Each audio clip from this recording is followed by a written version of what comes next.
زیست کے رن پرانی حویلی برسوں سے یہ حویلی یوں ہی ویران پڑی تھی۔ بہت سی داستانیں اس سے وابستہ تھیں۔ کچھ لوگوں کا کہنا تھا کہ یہ حویلی یہاں کے ایک بڑے جاگیردار نے بڑے شوق سے بنائی تھی، لیکن جب حویلی تیار ہوئی اور جاگیردار اس میں رہنے لگا تو وہ اس میں زیادہ عرصہ رہ نہیں سکا اور اسے ایسی بیماری لاحق ہو گئی جس کا علاج کسی ڈاکٹر حکیم کے پاس نہیں تھا۔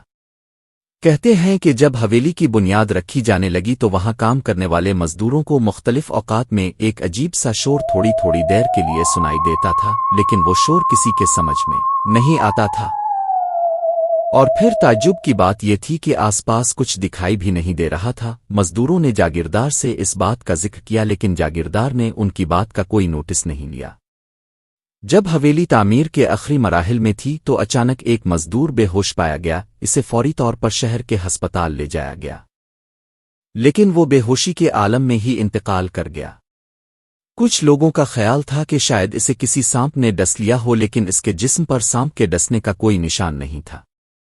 بہرحال جب حویلی تیار ہوئی تو جاگیردار کافی تیاری کے ساتھ اس میں داخل ہوا۔ کچھ دن تو آرام سے گزرے، لیکن پھر اچانک جاگیردار کو ایسا مرض لاحق ہوا جو کسی کی سمجھ میں نہیں آ رہا تھا، اور آخر کار وہ مرض جاگیردار کے لیے جان لیوا ثابت ہوا۔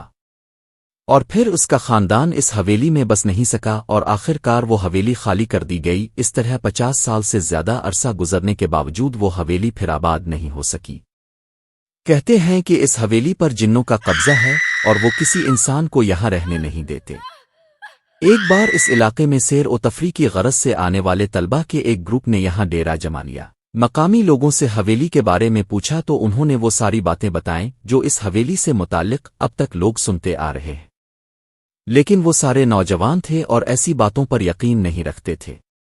ان کو وہاں ایک دن گزارنا تھا۔ مقامی لوگوں نے کافی منع کیا کہ وہ وہاں نہ ٹھہریں، لیکن جس قدر انہیں منع کرتے رہیں ان کا تجسس اور بڑھتا گیا، اور اب تو انہوں نے اسے باقاعدہ اپنے لیے چیلنج سمجھ لیا۔ پہلے دن جب وہ حویلی میں داخل ہوئے تو انہیں ایک عجیب سی بدبو کا احساس ہوا۔ انہیں کچھ سمجھ نہیں آ رہا تھا کہ یہ بدبو کس چیز کی ہے۔ نہ تو بظاہر کوئی مرا ہوا جانور تھا اور نہ ہی کوئی ایسی چیز نظر آئی جو بدبو کا باعث بن رہی ہو۔ انہیں یہ جگہ بڑی عجیب لگی، لیکن یہ بات وہ ایک دوسرے پر ظاہر نہیں ہونے دے رہے تھے۔ ابھی ان کو آئے ہوئے چند گھنٹے ہی ہوئے تھے کہ ان کے کچھ ساتھیوں کو حویلی کے ایک حصے سے ایک خطرناک کالا ناگ دکھائی دیا۔ انہوں نے شور مچایا اور سانپ کو مارنے کے لیے تدبیریں کرنے لگے، لیکن سانپ فوراً ہی آنکھوں سے اوجھل ہو گیا۔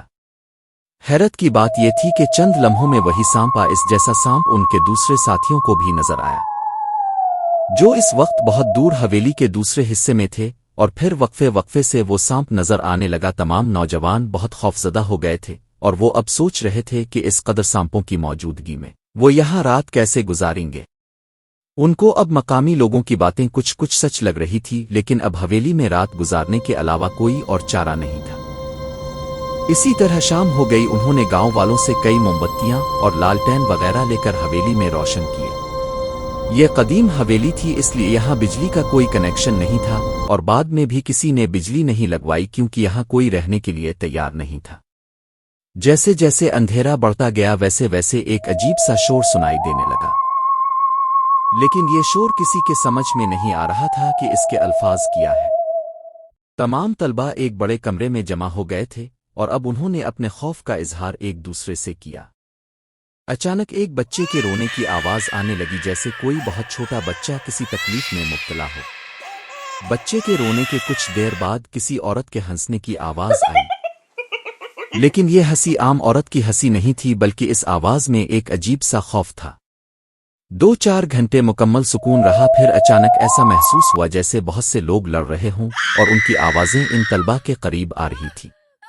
یہاں طلبہ اس قدر سہم گئے تھے کہ ایک دوسرے کے دل کی دھڑکنیں سن سکتے تھے۔